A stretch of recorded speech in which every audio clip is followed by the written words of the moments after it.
지난 시간에 이어서 모집단의 분포하고 표본 분포하고 차이에 대해서 얘기를 할게요.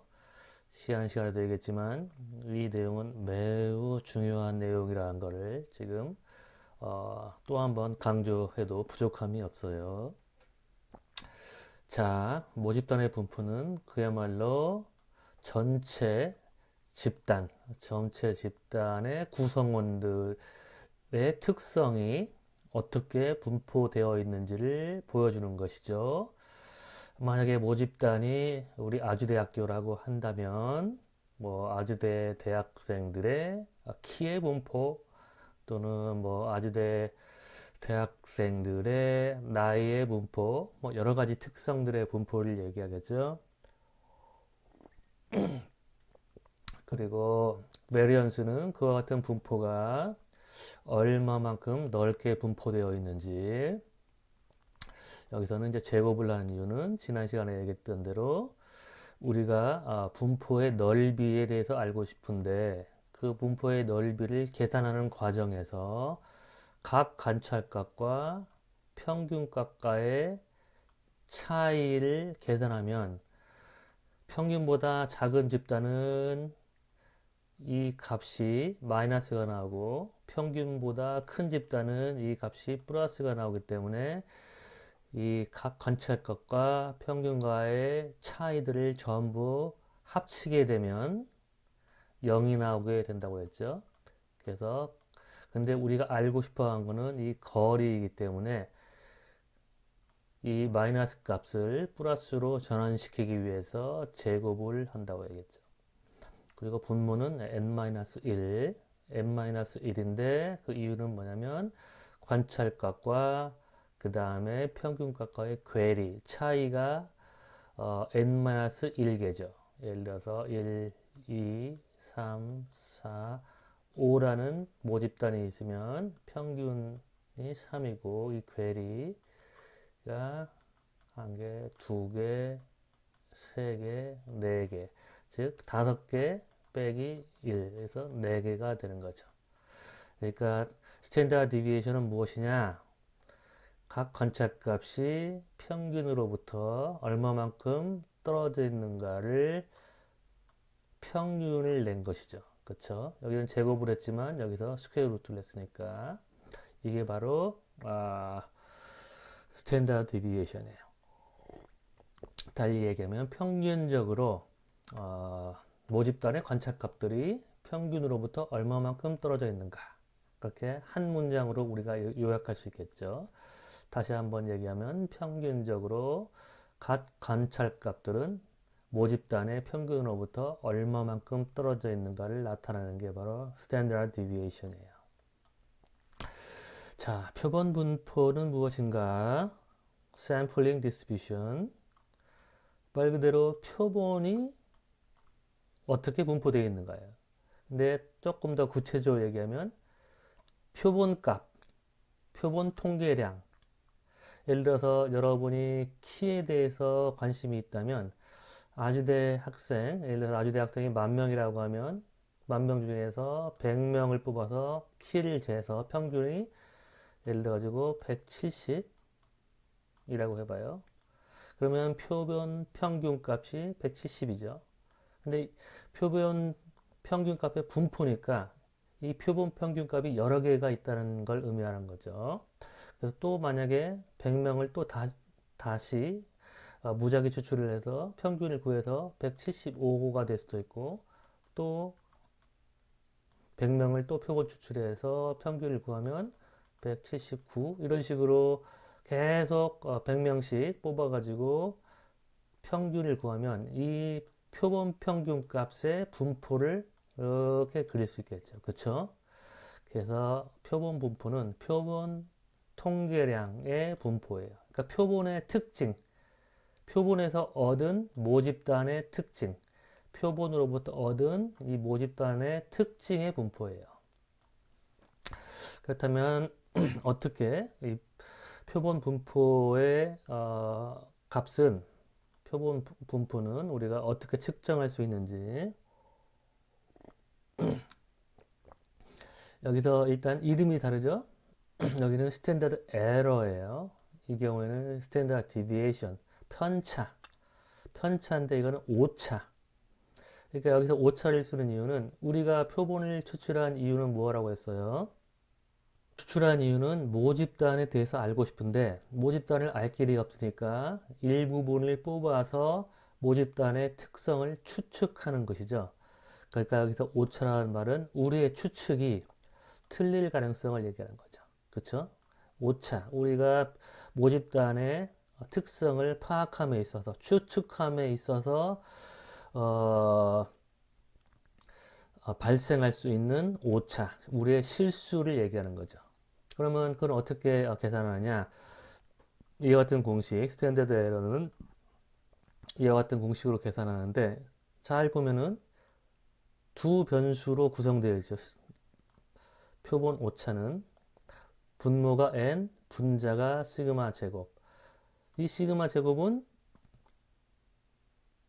여기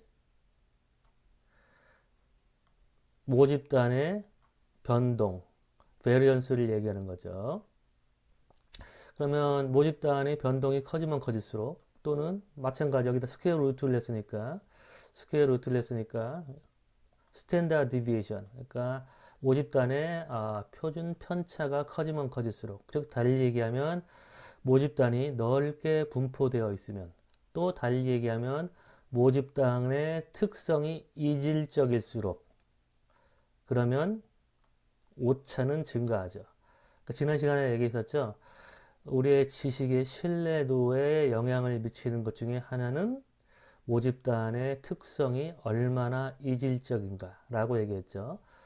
모집단이 굉장히 이질적일 경우에 우리가 어떨 때는 중앙으로부터 멀리 떨어져 있는 작은 값을 우연으로 추출할 수도 있고 멀리 떨어져 있는 큰 값을 우연으로 추출할 수도 있죠.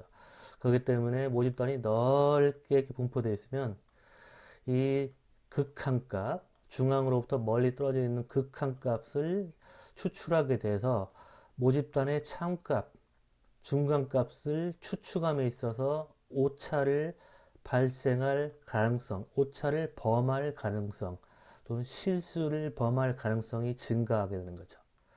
그리고 분모는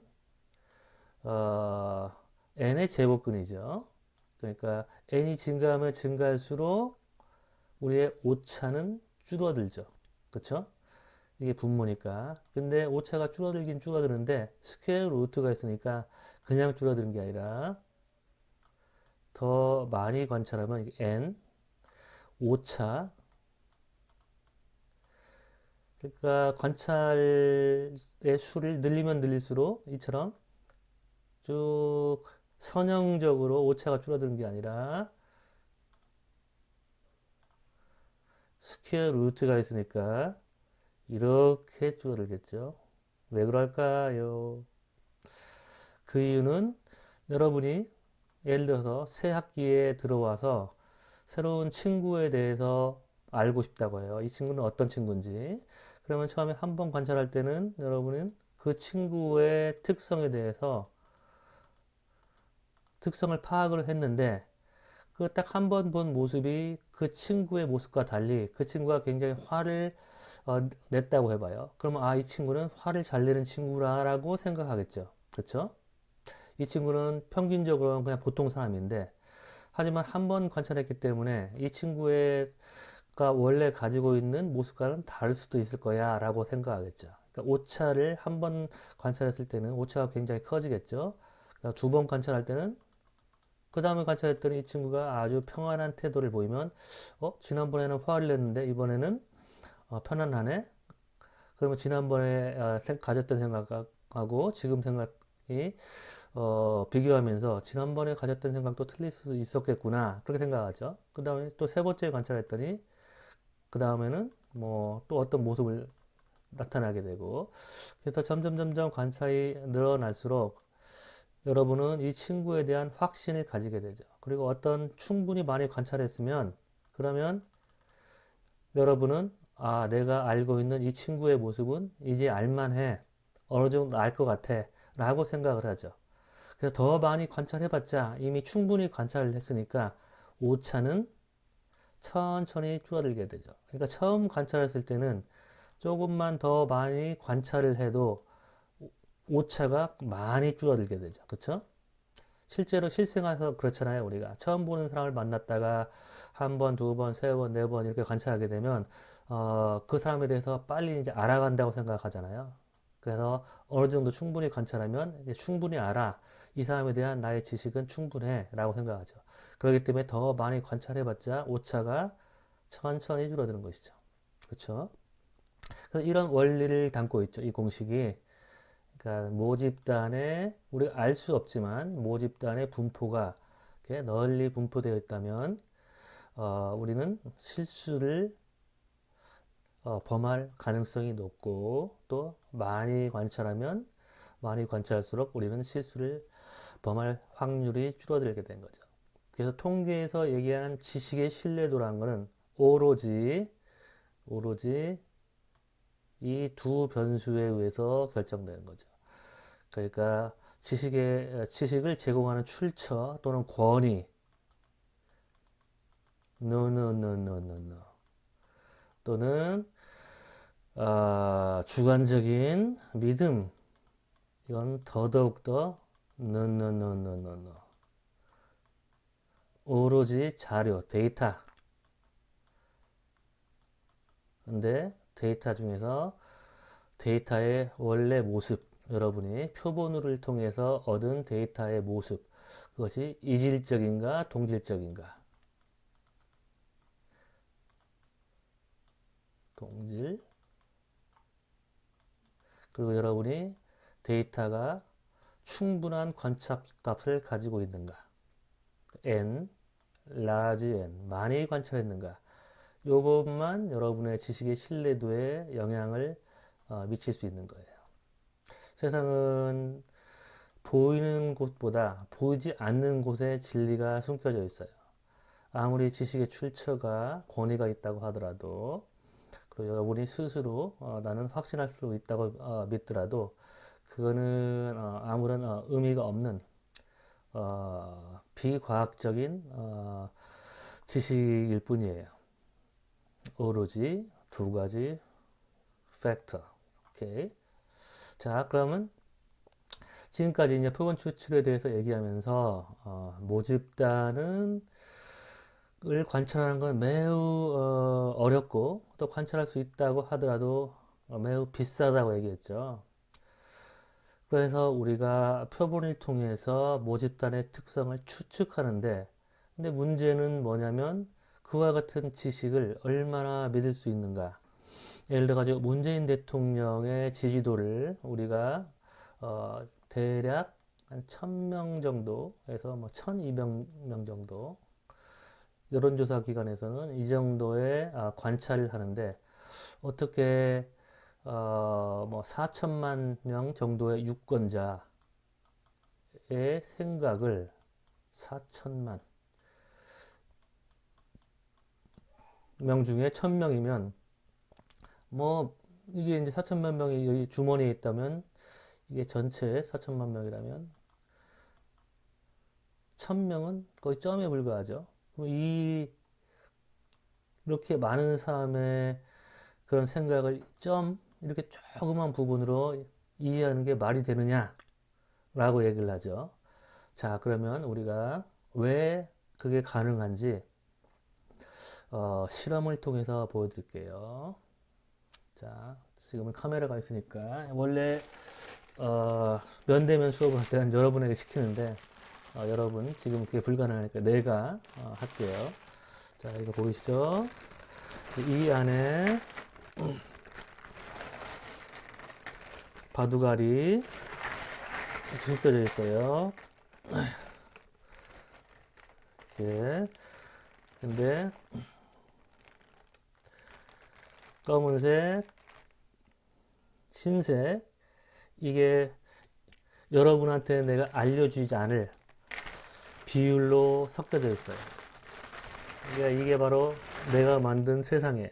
나만, 이 세상을 만든 창조주인 나만 여기에 검은색과 흰색이 어떤 비율로 섞어져 있는지 알 수가 없어요. 여러분은 이걸 알고 싶어요.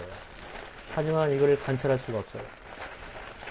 그럼에도 불구하고 여러분은 이 속에 검은색과 흰색의 비율이 어떻게 숨겨져 있는지 일부만 관찰해도 상당히 정확한 지식을 얻을 수 있다는 걸 보여드릴게요. 그 전에 여러분이 생각할 때 한번 지금 답해 보세요. 여기에 이제 100개의 바둑알이 있는데 한 몇 개 정도를 뽑아야지 여러분은 이 바둑알 흰색과 검은색이 몇 대 몇의 비율로 섞여져 있는지를 예측할 수 있을까요? 총 100개 중에서 지금 한번 각자 답을 해보세요. 뭐 10개, 최소한 20개, 뭐 그 밖에 등등등등. 자, 한번 시작할게요. 자, 그러면 좀 시간이 내가 이렇게 4개씩 계속 뽑아야 되니까 여러분이 지루할 수도 있겠고 뭐 지금은 수업을 안 듣고 딴 걸 해도 되겠네요. 내가 이제 계속 실험을 할 테니까 그래서 이 실험을 어떻게 생각하면 되냐면 이 검은색을 문재인 대통령에 대해서 반대하는 사람들이라고 생각하고 흰색을 찬성하는 사람이라고 생각하고 흰색과 검은색의 비율을 지지도라고 생각하면 되겠죠. 자, 시작합니다. 일단 이걸 바꾸고 일단은 랜덤 샘플링을 해야 되니까 랜덤 샘플링이라는 거는 표본을 뽑고 리플레이스먼트를 해야 된다고 했죠. 그러니까 예를 들어서 내가 4개를 지금부터 뽑을 거예요. 4개를 뽑는데 4개를 뽑고 나서 예를 들어 4개를 뽑았는데 4개 중에 4개 중에 4개가 흰색이라고 해봐요. 그러면 남은 96개는 여기서 원래 100개에서 4개의 흰색을 뺐으니까 그만큼 흰색이 뽑을 확률이 줄어들겠죠. 그렇기 때문에 4개를 뽑고 다시 집어넣어서 replacement 하고 나서 뽑아야겠죠. 조금 전에 내가 이걸 다 쏟아버렸어요. 여기는 이제 내가 편집을 하니까 안 나오겠지만 수리 마수리 자 4개 뽑아서 여러분께 보여드릴게요.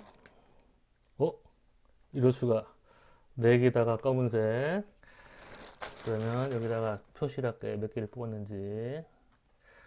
그러니까 흰색이 하나도 안 뽑은 경우, 하나 뽑은 경우, 둘 뽑은 경우, 3개 뽑은 경우, 4개 뽑은 경우. 지금 흰색을 하나도 안 뽑았으니까 흰색이 여기인 경우.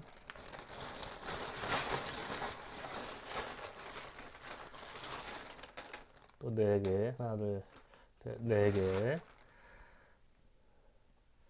자, 보이시죠?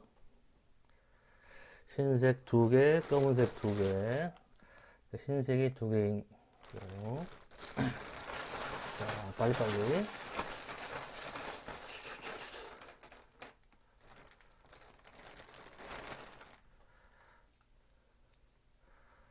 검은색 3개, 흰색 하나. 요거를 다 하고 그냥 마지막 부분만 보여주면 되지만 그렇게 할 경우에 내가 중간에 조작을 할 수 있기 때문에 그렇지 않다는 걸 보여주기 위해서. 근데 조금 내 예측하고 다르게 나오고 있어요. 이상하다. 또 검은색 3개. 가만 있어봐라. 이 조금 전에가 이게 아니죠. 오케이. 이게 아니라 조금 전에 검은색이 3개였으니까 검은색 3개가 나왔고 지금 또 검은색 3개 나왔죠. 이게 내가 보니까 둘, 셋, 4개 보이시죠? 그 다음에 또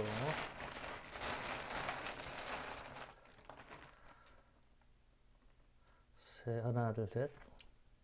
지금 3개 뽑았는데 하나 더. 자, 이번에는 흰색이 3개. 또 쏟을까봐 조심해야겠네. 자,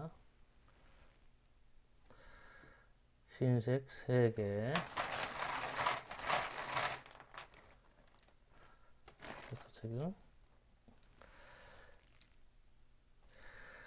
흰색 1개.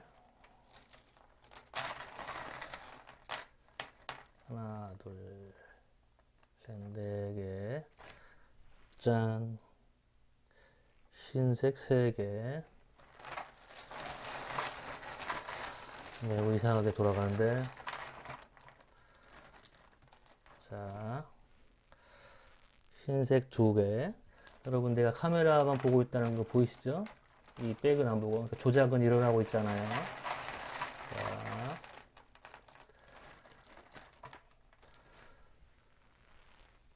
자, 흰색 2개. 하나, 둘, 셋, 4개. 하나, 둘, 셋, 4개.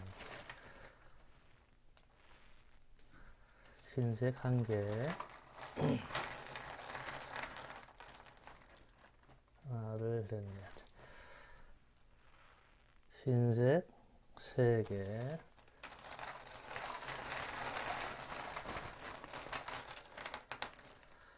하나, 둘, 셋, 넷. 검은색 4개. 지금 이게 검은색 모양하고 검은 박도라고 흰 박도하고 크기가 다른 것 같아요. 내 생각에는. 이게 완전히 똑같아야 되는데. 그러니까 뽑힐 확률이 똑같아야 된다고 했죠. 각 엘리먼트가. 근데 조금 이상한데. 어쨌든 봅시다. 자, 흰색이 2개.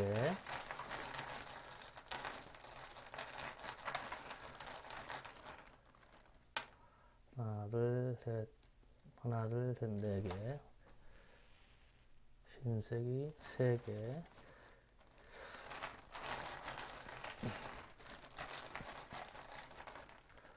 하나, 둘, 셋, 넷. 내가 보니까, 이거, 검은색 바둑알이 좀 큰 것 같아요. 어쨌든. 손에 하면서 느껴지는 게 느낌이 있어요. 이렇게. 검은색, 또 하나 더 나왔고, 요거를, 이렇게,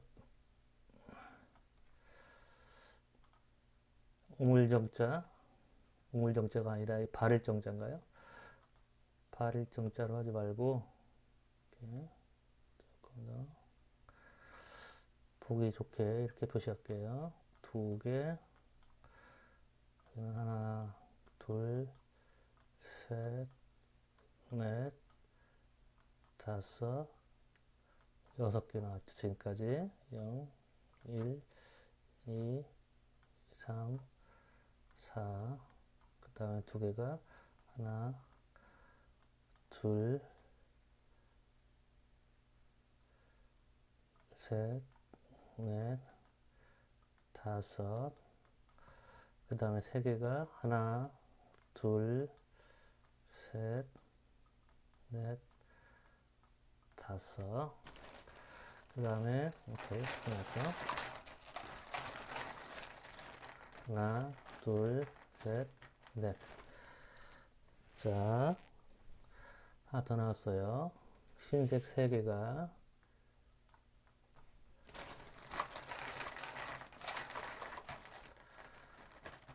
여기 하나, 둘, 셋, 넷. 검은색 흰색 하나,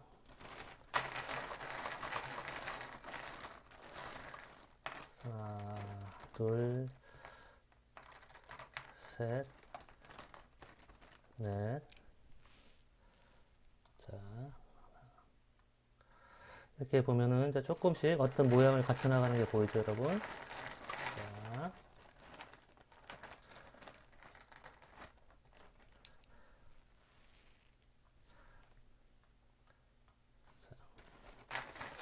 하지만 이 모양이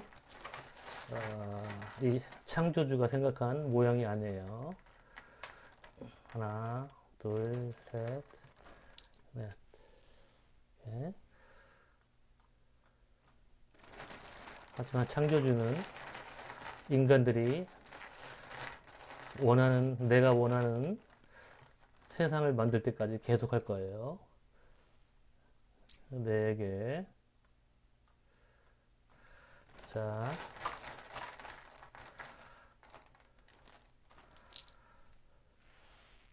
세 개.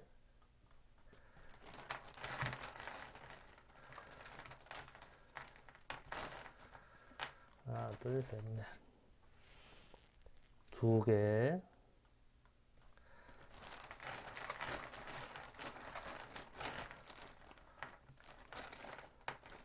하나, 둘, 셋, 넷. 흰색이 3개.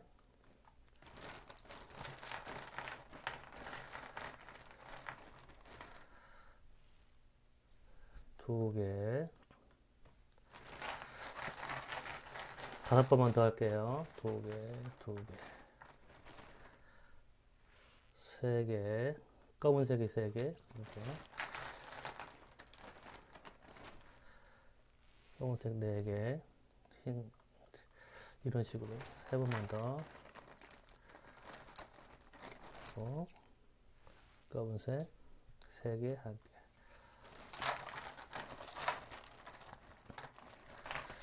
잘 섞어야 되는데.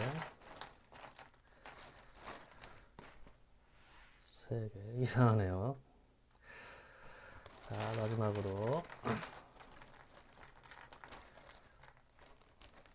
뭐 이상할 필요는 없어요. 어쨌든.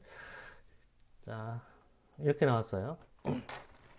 그렇다면, 여러분이 생각할 때, 이게 바로 이제 샘플링 디스트리뷰션, 표본 분포예요. 그러니까 이 표본이라는 거는 4개를 뽑았잖아요. 이게 이제 표본이잖아요. 이 표본이 보여주는 값의 분포. 그러니까 표본 통계량의 분포예요. 그리고 이 모집단의 분포는 어떻게 되냐면 흰색이 동동동동동동동동동동동동동동동동동동 몇 개일까요?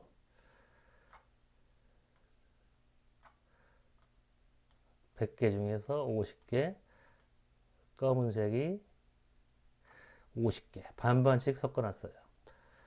근데 조금 아쉬운 거는 이 느낌이, 촉감이, 약간 이거 검은색은 맨질맨질하지 않은 느낌이고, 흰색 알이 조금 작은 것 같아요.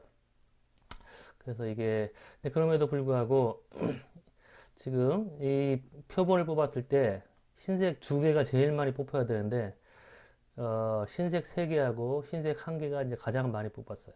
이게 바로 이제 표본 분포가,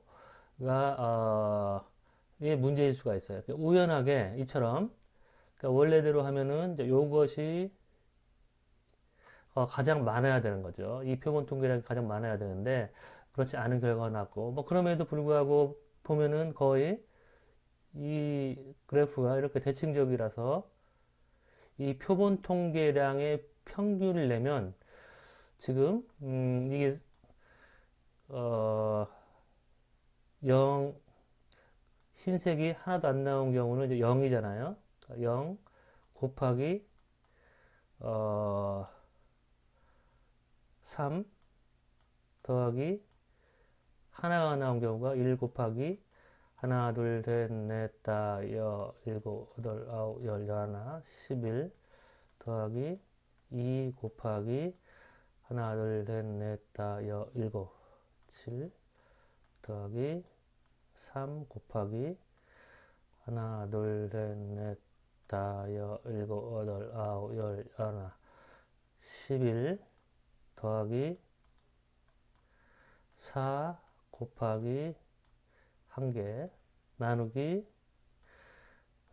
3 더하기 11 더하기 7 더하기 11 더하기 1 이렇게 해서 계산을 하면 표본 통계량의 평균이 나오겠죠.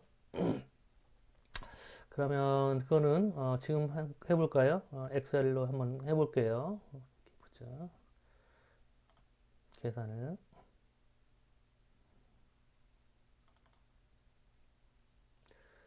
자, 여러분은 이제 안 보이지만 내가 지금 계산을 하고 있어요. 자, 11 여러분도 한번 해보세요. 핸드폰으로 곱하기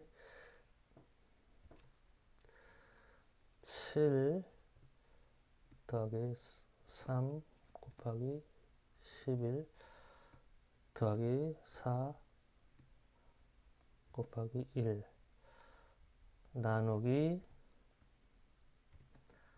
3 더하기 11 더하기 7 더하기 11 더하기 1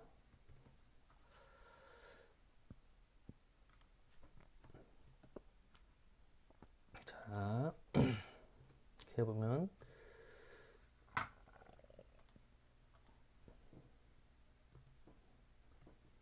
몇이 나왔냐면 1.878 그러니까 1.88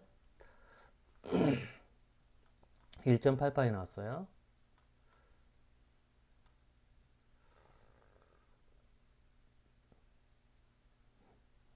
오케이. 왜냐면 이 0이 여기서는 4개짜리가 하나밖에 안 나왔는데 한 개도 안 나온 게 3개가 있으니까 2보다 작아야 되죠. 그래도 지금 동그라미 흰색하고 검은색이 1대1의 비율이니까 만약에 4개를 뽑았으면은 2개가 나와야 되는 거죠. 2개를 나왔을 때 정확하게 우리가 추측을 한 거죠. 근데 이 표본 통계량의 평균이 1.88이니까 2하고 상당히 근접하죠. 그쵸? 그러니까 이 얘기는 뭐냐면 총 100개 중에서 단지 4개만 뽑아도 이 평균값하고 평균이라는 거는 2개가 되겠죠. 여기서는 아니면은 흰색을 뽑은 수 평균적으로 흰색을 몇 개 뽑았는가가 1.88이니까 굉장히 참값하고 근접한다는 걸 알 수가 있는 거죠. 그리고 또 한 가지 우리가 일반적으로 설문조사에서 이렇게 여러 번을 뽑아서 지금 몇 번을 뽑았냐면 분모에 해당되는 거겠죠.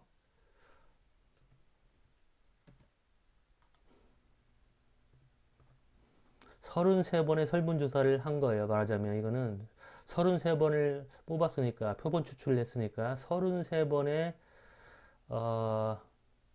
설문조사를 한 거죠. 문재인 대통령의 지지율을 알기 위해서. 근데 대개 33번을 하는 건 아니고 한 여론조사 기관에서 한 번만 하는 것이죠.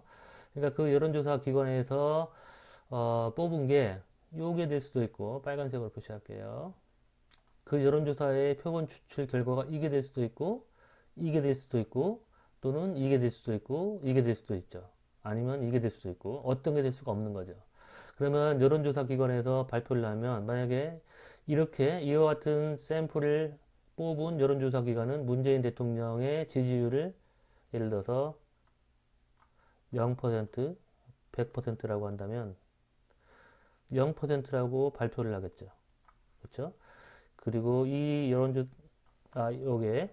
이 경우에는 문재인 대통령의 지지율이 0%다. 왜냐하면 4개 중에 흰색은 하나도 없었으니까. 그리고 이 여론조사 기관은 100%다. 라고 얘기하겠죠. 문재인 대통령의 지지율은. 그리고 이 여론조사 기관은 4개 중에 3개가 흰색이니까 75%다. 이렇게 얘기를 하겠죠. 그렇죠? 그리고 이 여론조사 기관은 50%다. 이렇게 얘기하겠죠. 그리고 이 여론조사 기관은 25%다. 이렇게 얘기하겠죠. 이렇게. 그러면 지금 문재인 대통령의 지지율이 이렇게 들쑥날쑥하죠. 그렇기 때문에 지금도 여론조사를 하게 되면 문재인 대통령의 지지율이 이렇게 들쑥날쑥하죠. 그 얘기는 뭐냐면 이 문재인 대통령의 지지율의 변화는 이렇게 우연에 의해서 어떨 때는 운 좋게 흰색을 많이 뽑고 어떨 때는 운 나쁘게 검은색을 많이 뽑아가지고 이런 격차가 생길 수 있는 거예요. 근데 정치평론가들이 나와가지고 또 뭐라고 하냐면 이렇게 지지율이 올랐을 때는 뭐라고 하냐면 지지율이 오를 만한 그런 정치적인 사건을 갖다 붙이는 거예요. 아, 이번에는 예를 들어서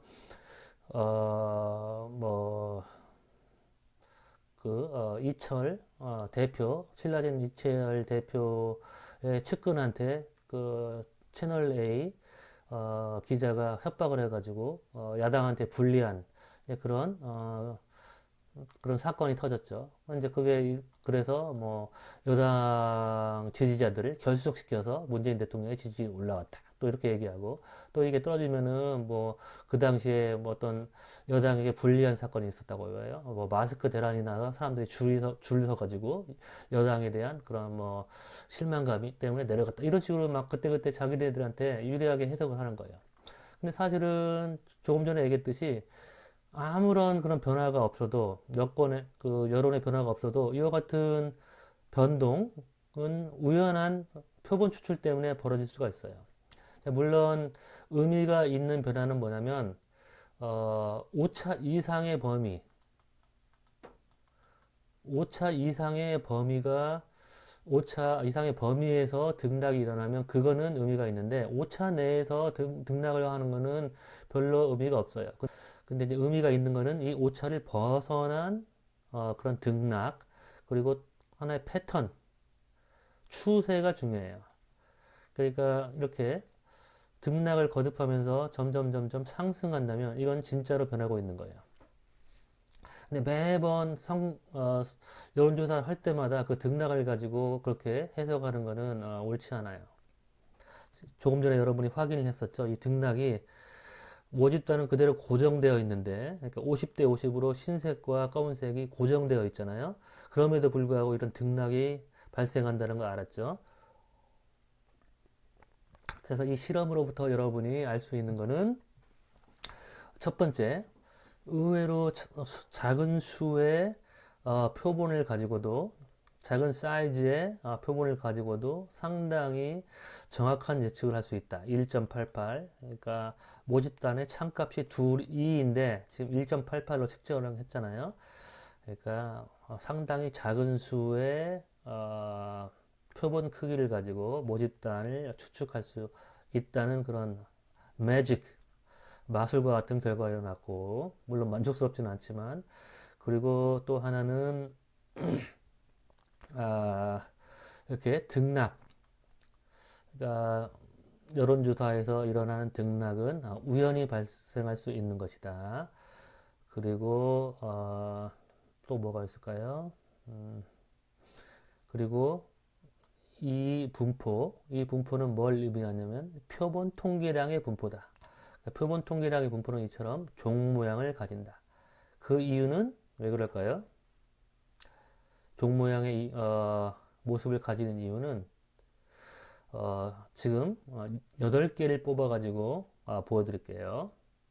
8개를 뽑았을 때 어떤 모양을 갖고 왜 그와 같은 조금 전에 얘기한 종 모양의 모습을 가지게 되는지 8개를 뽑았을 경우에 하나도 동그라미가 이 바둑알이 하나도 검은색이 없을 가능성, 그러니까 8개 중에 8개가 전부 다 흰색일 가능성하고 8개 중에 8개가 모두 검은색일 가능성이 굉장히 낮겠죠. 여러분 8개를 뽑았는데 8개 모두 검은색일 가능성은 뭐예요? 그러니까 첫 번째 뽑았을 때 검은색일 가능성은 2분의 1이죠. 그 다음에 두 번째 뽑았는데도 또 검은색이 나올 가능성은 2분의 1.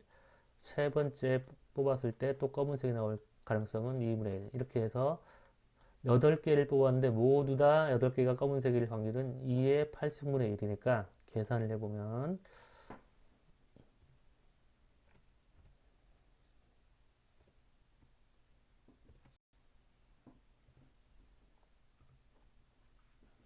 이거는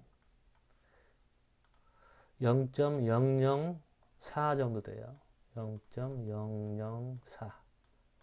8개를 뽑았을 때 이런 극한 값, 그러니까 반반씩 섞어놨음에도 불구하고 8개 모두 표본에서 8개 모두 다 검은색이 나오거나 흰색이 나올 확률은 0.004니까 거의 그럴 가능성은 없다는 걸 의미하는 거죠. 근데 조금 전에 실험에서 4개를 뽑았기 때문에 이렇게 4개를 뽑았을 때 모두 다 흰색이거나 아니면 모두 다 검은색일 확률은 2의 4승분의 1이니까 계산해 보면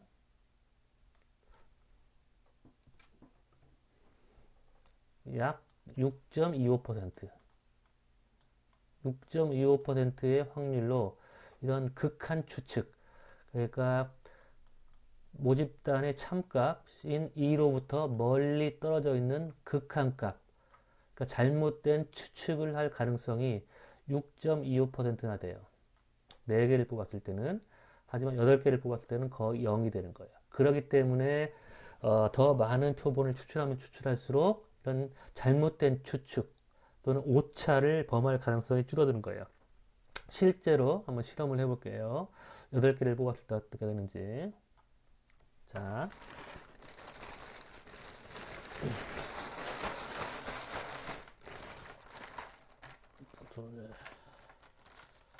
하나, 둘,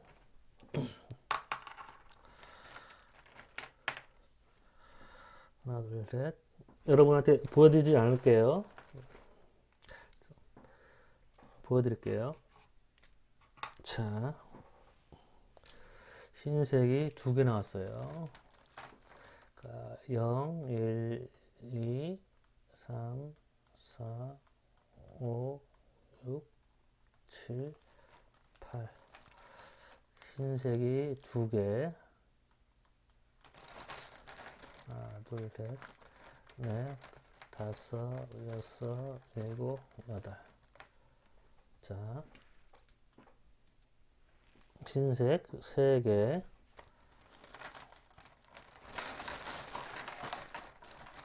하나, 둘, 셋, 넷, 다섯, 여섯, 일곱, 여덟. 흰색 4개.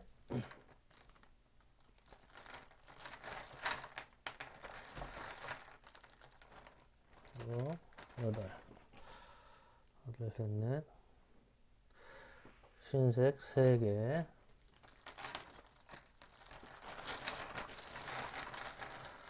둘, 셋, 넷, 다섯, 여섯, 일곱, 여덟.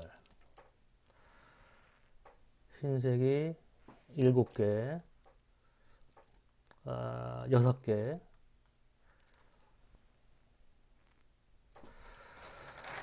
자, 하나, 둘, 셋, 넷, 다섯, 여섯, 일곱, 여덟. 흰색이 5개.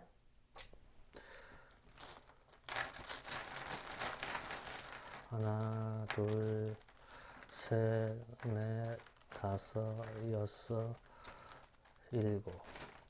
하나 더, 8. 흰색이 5개. 하나, 둘, 셋, 넷, 다섯, 여섯, 일곱, 여덟. 흰색이 4개. 지금까지는 완벽한 대칭이죠.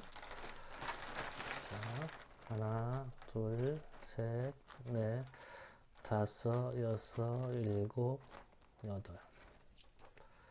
자, 4개.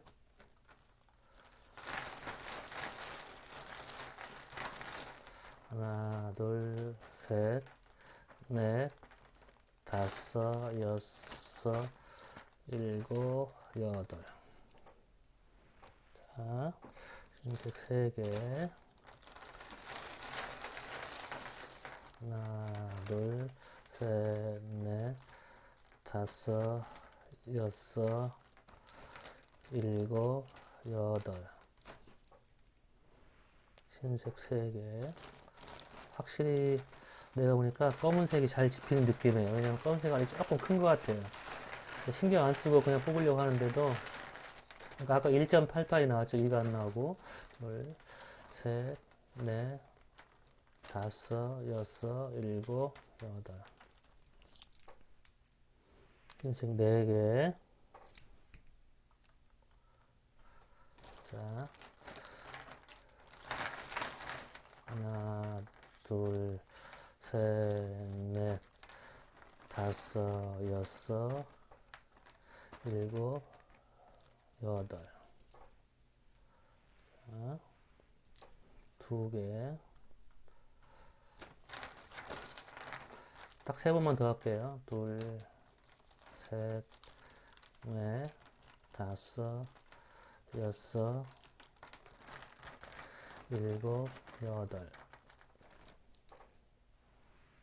네 개.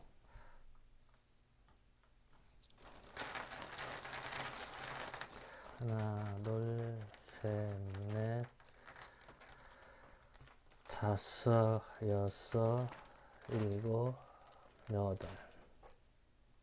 흰색 네 개. 하나, 둘, 셋, 넷, 다섯, 여섯, 일곱, 여덟. 흰색 네 개. 보시면 지금 아까 같이 33번을 뽑지 않고 하나, 둘, 셋, 넷, 다섯, 여섯, 일곱, 여덟, 아홉, 열, 열하나, 열둘, 열셋, 열넷, 열여섯 번을 뽑았어요. 근데 이 모양이 이렇게 종 모양, 약간 비대칭이긴 하지만 이런 모양이 나온 걸 볼 수가 있죠. 그리고 또 특이한 거는 이 극한 추정, 그러니까 7개가, 8개 중에 7개가 흰색이거나, 8개 모두 흰색이거나, 아니면 8개 모두 검은색이거나, 7개가 검은, 이런 극한 추정은 하지 않게 되는 거죠. 아까도 얘기했듯이, 모두 다 흰색일 확률은 2의 8승분의 1밖에 안 돼요. 마찬가지로, 여기도 2의 8승분의 1. 그렇기 때문에, 이렇게 여러분 관찰값의 수가 늘어나면, 이 모집단의 참값으로부터 멀리 떨어져 있는 이런 추측을 할 가능성이 낮아져요. 그러면 예를 들어 가지고 아까 4개를 뽑았을 때 문재인 대통령에 대한 지지가 0일 수도 있고 0인 경우도 있었고, 그리고 0인 경우, 그 다음에 100%인 경우, 그러니까 4개 모두 흰색인 경우도 있었고, 그 다음에 딱 반반이 흰색과 검은색인 적도 있었고, 그 다음에 3개가 흰색, 그 다음에 1개가 흰색인 경우가 있었죠. 이렇게. 근데 지금 같은 경우는 100% 모두 검은색인 경우는 파란색으로 표시할게요. 하나도 없었죠. 그리고 이걸 확률로 계산하면 0은 0%, 두 개를 뽑았을 때가 4분의 1이니까 25%, 그 다음에 4개를 뽑았을 때가 50%, 75% 이런 식으로 돼 있죠. 그리고 지금 이게 이제 75%, 이게 25%라고 할 때 지금 보면은 많은 경우가 여기에 몰려 있죠. 이렇게 50%짜리에. 그리고 이 폭이 0%짜리는 하나도 없죠. 그러니까 75%짜리가 지금 하나가 있고, 그 다음에 25%짜리가 두 개가 있죠. 그러니까 벌써 폭이, 추정의 폭이 뭐 이런 식으로 되겠죠. 근데 이전에 4개를 뽑았을 때는 추정의 폭이 훨씬 더 크죠. 이렇게. 이렇게. 이 추정의 폭이 크다는 얘기는 오차가 크다는 얘기죠. 그리고 파란색 같은 경우에는 이렇게 오차가 작다는 거고, 여기는 오차가 크고. 그러니까 이처럼 관찰의 수가 늘어나면 오차를 줄일 수가 있는 거죠. 그러면 1000명을 뽑을 경우에, 1000명을 뽑을 경우에, 아까 보여줬듯이 오차가 1.6%였나요? 다시 한번 들어가서 볼게요. 1.4%였나? 1000명을 뽑을 때 1.6%, 1.6%니까 이 오차의 폭을 그림으로 그려보면 여론조사 기관에서 하는 게 1.6%니까 매우 작은 오차 이렇게 나타나겠죠. 그러니까 놀랍죠. 4천만 명 유권자의 문재인 대통령에 대한 지지를 우리가 1000명으로 우리가 표본 1000명의 표본을 가지고 추측할 때 그 오차가 1.58%밖에 안 됐잖아요. 이 오차 범위 안에 있으니까 플러스 마이너스 1.58%니까 그 3.06% 안에 오차 범위 안에서 우리가 추정을 하게 되는 거죠. 이 오차 범위를 벗어난 경우, 그러니까 달리 얘기하면 이걸 지저분한 거 지우고, 그러니까 오차 범위가 지금 플러스 마이너스 1.58%니까 녹색으로 그릴게요. 녹색으로. 여기가 상한선, 여기가 하한선. 이 범위를, 이 녹색 선을 벗어난 이런 문재인 대통령에 대한 지지는 실제로 지지율이 올랐거나 내렸거나 그걸 의미하는 것이죠. 근데 이 오차 범위 안에서 왔다 갔다 하는 거는 큰 의미가 없어요. 그래서 여러분 지금부터 신문을 보거나 네이버에서 한번 문재인 대통령 지지율 찍어보세요. 그러면 거기에 맨 하단에 그 여론조사 결과에 보면은 몇천 명 아니면 뭐 몇백 명 샘플 사이즈가 나올 거예요. 그러니까 표본의 크기 해가지고 뭐 1200명을 대상으로 해서 뽑았는데 문재인 대통령에 대한 지지가 뭐 50%이고 오차는 뭐 3.4%다 이런 식으로 나올 거예요. 근데 그게 바로 지금 여기서 했던 실험에서 했던 거하고 똑같은 내용이에요. 그러니까 흰색하고 검은색 바둑돌을 뽑았는데 총 1200개를 뽑은 거예요. 1200개를 뽑았는데 예를 들어서 문재인 대통령의 지지율이 50%로 나왔으면 그렇게 추측이 됐다면 이 1200명 중에 600명은 찬성한다고 얘기했고 600명은 반대한다고 얘기를 한 거예요. 근데 이 오차 플러스 마이너스 그거는 아까 보여줬던 그 계산 방식에 의해서 요걸로 계산한 거예요. 이렇게. 요걸로 2분 변수 같은 경우에는 우리가 어떻게 계산하냐면 P는 성공의 확률, Q는 실패의 확률. 그러니까 여론조사 같은 경우에는 P는 지지, 그 다음에 Q는 반대가 되겠죠. 그리고 N은 몇 명의 표본을 뽑았는지 이렇게 계산하면은 예를 들어 가지고 1000명을 대상으로 표본을 추출을 했는데 그 중에 500명이 문재인 대통령을 지지한다고 했으면 0.5가 되겠죠. 그 다음에 나머지는 반대 0.5 나누기가 아니라 스퀘어 루트해서 이 오차를 계산한 거예요. 그래서 신문에 플러스 마이너스 뭐 3.4% 오차다 그 얘기는 바로 이와 같은 방식을 통해서 계산한 거예요. 자, 지금부터 여러분은 신문에서 설문조사 결과가 뭘 의미하는지 이제 좀 알 수 있겠죠. 그리고 표본의 크기가 커지면 커질수록 더 많은 관찰을 하면 훨씬 더 참값에 가까운 결과가 초래된다는 것도 알겠죠. 내가 이 수업을 했는데 여러분 한 98학번이면은 여러분보다 굉장히 큰 오래된 선배죠. 그 학생이 취직을 하려고 인터뷰를 했는데 바로 이걸 물어봤어요. 그러니까 설문조사 결과에서 뭐 무슨 당에 대한 지지가 50%의 지지를 보였고 그 다음에 뭐 플러스 마이너스 몇 퍼센트 오차하는데 이게 무엇을 의미합니까? 라고 물어봤을 때 그 학생은 뭐 완벽하게 대답을 했겠죠. 여러분도 이제 완벽하게 대답을 할 수가 있죠. 내가 왜 이렇게 실험을 했냐면 교과서에서만 배우는 거하고 이렇게 눈으로 직접 실험을 통해서 배우는 거하고는 훨씬 더 머리에 남는 게 다르기 때문에 그런 거고 실제로 여론조사 기관에서 하는 작업이 이거하고 똑같은 작업이에요. 나는 바둑돌이를 썼을 뿐이고 이제 그들은 전화를 통해서 랜덤하게 이 바둑돌이를 뽑듯이 사람을 뽑아가지고 조사를 한 거예요. 그러니까 이 단계에서 여러분이 이제는 여론조사 기관에서 발표한 그 결과가 무엇을 의미하는지 그리고 이 통계적인 추론 이처럼 소수의 표본을 통해서 모집단을 추측하는 방법이 이게 별 의미가 없는 것 같아도 이처럼 100개의 바둑돌이 가지고 있는 특성을 단 4개만으로도 매우 실제값하고 참값하고 근사한 추측을 했다는 사실을 여러분 눈으로 목격을 했죠. 그리고 사실 지금 한 실험은 아까도 얘기했지만 바둑돌 검은색이 약간 크고 이렇게 손에 잘 잡히는 그런 느낌이 있어서 완벽한 그러니까 랜덤 샘플링은 아니죠.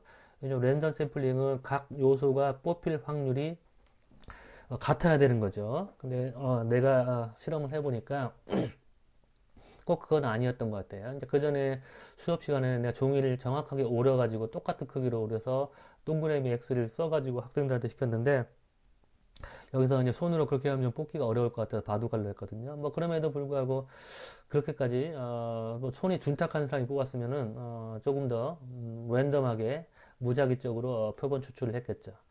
또 이 실험에 보여주는 거는 이 무작위적인 표본 추출이 얼마나 어렵다는 걸 알 수가 있죠. 여러분이 생각해도 바둑알 흰색하고 검은색하고 뭐 얼마나 다르겠느냐, 뽑힐 확률은 같다고 생각하지만 이런 굉장히 섬세한 그런 미세한 차이도 랜덤 샘플링에 영향을 미치는 거죠. 그러니까 실제 설문조사 기관에서 할 때는 이 랜덤 샘플링을 한다는 게 얼마나 어려운 걸 알 수가 있죠. 그러니까 이런 설문조사 기관에 오차가 있다면 이 랜덤 샘플링의 실패, 이제 그게 그럴 가능성이 매우 높죠. 특히 이제 젊은 층들을 뽑기가 어려워요. 젊은 층들은 전화를 안 받거나 전화를 거부하니까 그렇기 때문에 목표량보다 훨씬 적은 수의 그 젊은 층을 뽑아서 그걸 가지고 추측을 하는 거예요.